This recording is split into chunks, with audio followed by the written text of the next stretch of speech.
प्यारे मित्रों, solution with Rajesh sir channel पर आपका बहुत बहुत स्वागत है। जो भी भाई बहन, जो भी स्टूडेंट कक्षा 11 साहित्यिक वर्ग यानी कला वर्ग से पढ़ाई कर रहे हैं, उनके लिए जो हिंदी साहित्य के अंतर्गत काव्यांजलि जो पुस्तक है, उसमें से जो पहला अध्याय है, महान समाज सुधारक महात्मा कबीरदास जी के द्वारा लिखा गया साखी। क्योंकि कबीरदास की जो रचनाएं हैं, साखी, रमैनी और शबद, 3 रूपों में उनकी रचनाएं पाई जाती हैं, साखी, रमैनी और शबद। जो साखी है वो दोहों में है, रमैनी जो है चौपाइयों में है, और जो शबद है वो पदों में है। तो आज जो है कबीरदास के जो पहले अध्याय जो साखी नामक पाठ है, उसमें से हमने पिछले वीडियो में 4 दोहे जो है आपको बताए थे, जिसका भावार्थ, संदर्भ, प्रसंग सब कुछ बताया था। आज उसी के आगे जो 5 नंबर का दोहा है, उस पर आज जो है हम चर्चा करेंगे। बड़े ही सुंदर भाव में महात्मा कबीरदास जी ने वर्णन किया है। देखिए, यहाँ पर जो है गुरु की महिमा का वर्णन किया गया है। प्रसंग में हम यही लिखेंगे कि जो है प्रस्तुत दोहे में या प्रस्तुत साखी में कबीरदास जी ने गुरु की महिमा का वर्णन किया है, गुरु के महत्व को समझाया है। तो आज जो है हम जो है कबीरदास जी के जो दोहे हैं उस पर हम अध्ययन कर रहे हैं, चर्चा कर रहे हैं। जो विद्यार्थियों के लिए, कक्षा 11 के जो विद्यार्थी हैं, उनके लिए बहुत ही लाभदायक सिद्ध होगा अगर वो इस वीडियो को देख लेते हैं। तो देख लेने मात्र से ही जो है उनको इसका संदर्भ, प्रसंग और भावार्थ सब समझ में आ जाएगा। तो चलिए देर न करते हुए शुरुआत करते हैं। कबीरदास जी का जो दोहा है कि बूढ़े थे पर उबरे, गुरु की लहरी चमकी, बूढ़े थे पर उबरे, गुरु की लहरी चमकी, बेरा देखा जरा, उतर पड़े परंक कबीरा, उतर पड़े परंक। यहाँ पर देखिए कबीरदास जी वर्णन करते हैं कि जो है इस संसार रूपी सागर में हम जो है डूब चुके थे। संसार रूपी सागर में डूबने का मतलब क्या है कि जो जिसके अंदर अज्ञानता होती है, अज्ञानता रूप अंधकार रूपी अज्ञानता रूपी अंधकार जहाँ भरा होता है, उसको कुछ दिखाई नहीं देता है। और जब कुछ दिखाई नहीं देता है अज्ञानता के कारण, तो कहीं भी वो डूब सकता है।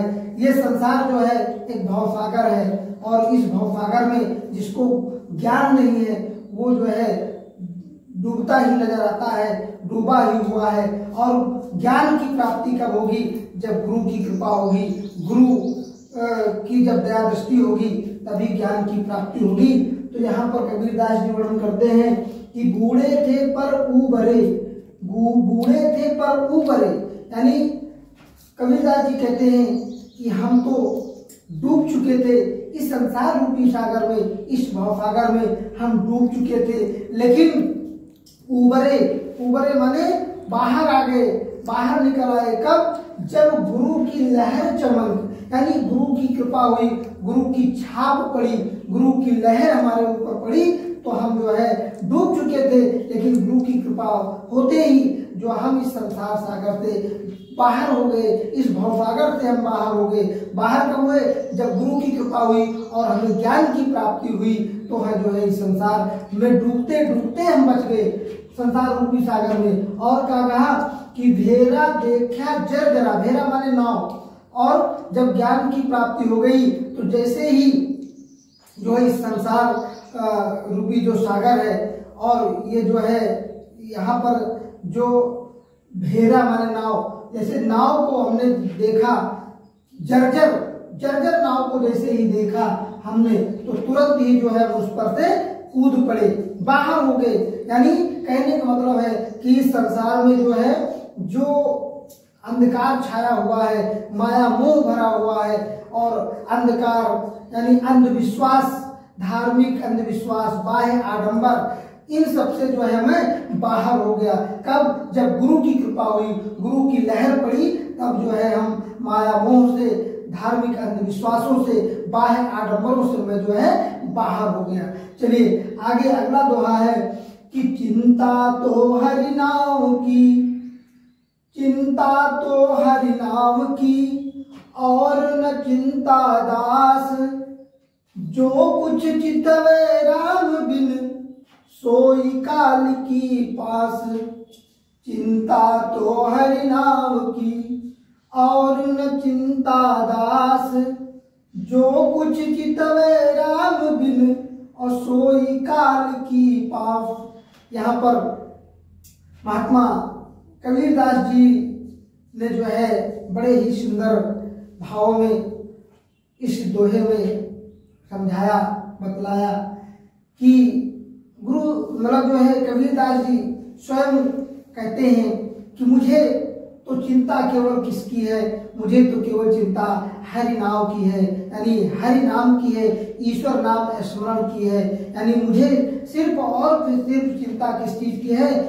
राम का नाम स्मरण करने की चिंता है। और न चिंता दास, कबीरदास जी कहते हैं कि इस दास को और किसी चीज की चिंता नहीं है, सिर्फ और सिर्फ चिंता है तो हरि नाम स्मरण की चिंता है, ईश्वर नाम स्मरण की चिंता है, राम के नाम की चिंता है।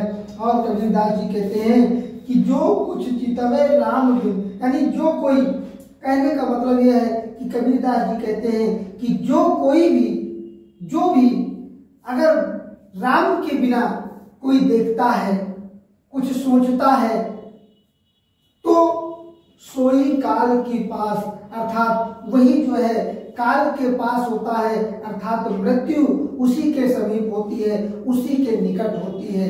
कबीरदास जी कहते हैं कि इस भक्त को, इस दास को और किसी चीज की चिंता नहीं है, चिंता है तो सिर्फ हरि नाम स्मरण की है, राम नाम स्मरण की है, भगवान नाम स्मरण की है। और कबीरदास जी कहते हैं कि जो कोई चितवे राम बिन, अर्थात कहने का भाव है कि कबीरदास जी कहते हैं कि जो भी कोई राम के बिना चितवन, यानी कहने मतलब देखता है, इधर उधर की सोचता है, वही जो है काल की पास, यानी वही जो है मृत्यु के समीप होता है, मृत्यु के निकट होता है।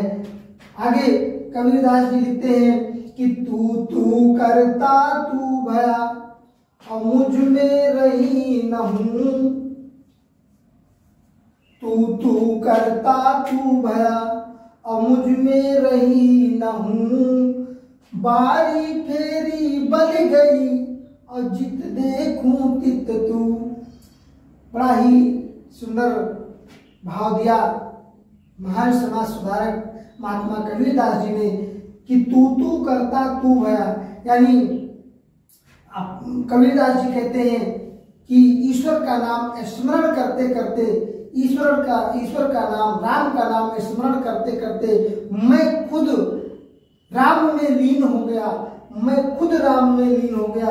यानी तू करता तू भया, तू करता तू भया, यानी जो है मैं राम का नाम स्मरण करते करते, राम का नाम रटते रटते मैं खुद राम में लीन हो गया, मुझ में रही न हूं। और जब मैं राम में लीन हो गया, राम के प्रति मेरी आस्था बढ़ गई, अर्थात जब अंधकार मेरे अंदर से समाप्त हो गया, अज्ञानता समाप्त हो गई, तो जो है ज्ञान का प्रकाश हुआ, तो मुझ में रही न हूं। यानी फिर मेरे अंदर जो है हूं माने क्या होता है? घमंड। यानी फिर मेरे अंदर घमंड नहीं रह गया, मेरे अंदर घमंड नहीं रह गया।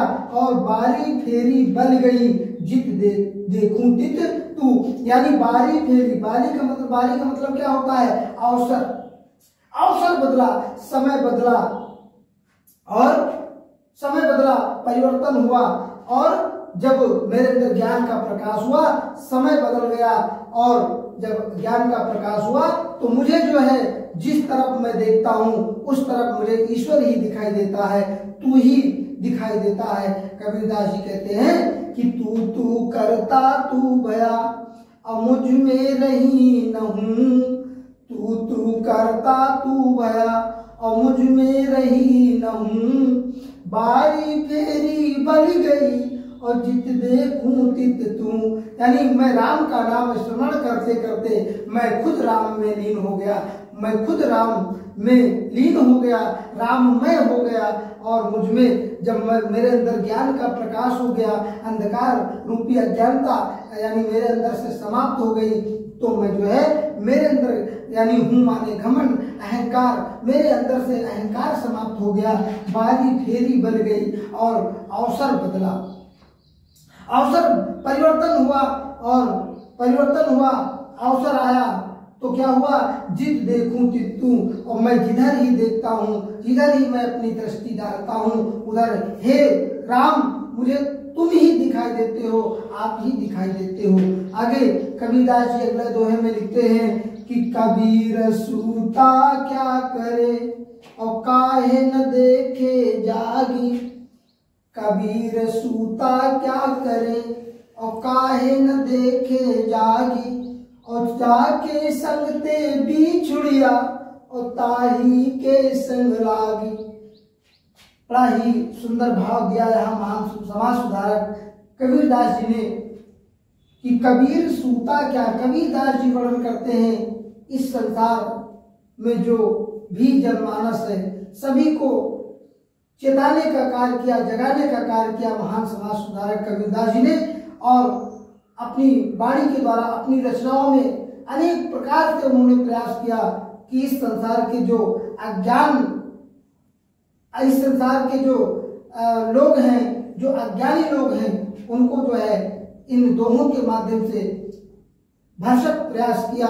और कहा कबीरदास जी कहते हैं इस जनमानस को कि इस संसार में सोते हुए क्या कर रहे हो, कबीर सूता क्या करे। इस संसार में जो ये संसार नश्वर है, इस संसार में सोते हुए क्या कर रहे हो, और काहे न देखे जाग, अर्थात इस संसार को जाग करके देखो। जागने का मतलब क्या है, जागने का मतलब है कि गुरु के समीप जाकर के ज्ञान प्राप्त करो। और ज्ञान प्राप्त करने का मतलब ज्ञान जब प्राप्त हो जाएगा तो आप इस जो निद्रा में सोए हुए हैं वो आप जग जाएंगे। जब आपके अंदर ज्ञान की प्राप्ति हो जाएगी तो आपके अंदर से अंधकार अपने आप खत्म हो जाएगा, अज्ञानता अपने आप खत्म हो जाएगी। लेकिन ये होगा कब, जब ईश्वर की कृपा होगी, ईश्वर की दया होगी तब। तो कबीरदास जी कहते हैं कि कबीर सूता क्या करे। कबीरदास जी कहते हैं कि हे मानो इस संसार में आकर के और तुम सोते हुए क्या कर रहे हो, काहे न देखे जाग, अर्थात जाग करके क्यों नहीं देख रहे हो। जाग करके जब देखेंगे तो क्या होगा, जाके संग ते बिछुड़िया, यानी जिसके संग से बिछुड़ करके आए हैं।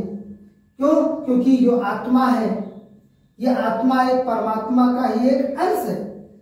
तो ये आत्मा परमात्मा से ही अलग होकर के आई है और अंत में क्या होगा, ताही के संग लागी, और अंत में जाकर के ये आत्मा उसी परमात्मा से मिल जाएगी। और ये जो हमारा शरीर है, हाड़ मांस का शरीर है, मिट्टी का शरीर है, ये फिर पुनः उसी मिट्टी, क्योंकि ये मिट्टी का शरीर है और मिट्टी में ही फिर इसको मिल जाना है। तो इसीलिए कबीरदास जी कहते हैं कि कबीर सूता क्या करे और काहे न देखे जागी, और जाके संग ते बिछुड़िया और ताही के संग लाग।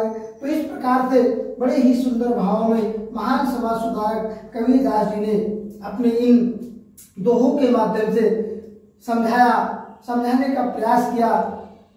तो आप अगर हमारे चैनल पर नए हैं तो हमारे चैनल को solution with Rajesh sir channel को सब्सक्राइब करें, लाइक करें, दोस्तों में शेयर करें। हमारे वीडियो का नोटिफिकेशन सबसे पहले आपको पहुंचे तो उसके लिए बेल आइकन को प्रेस करें, यानी घंटी वाला बटन दबाना ना भूलें।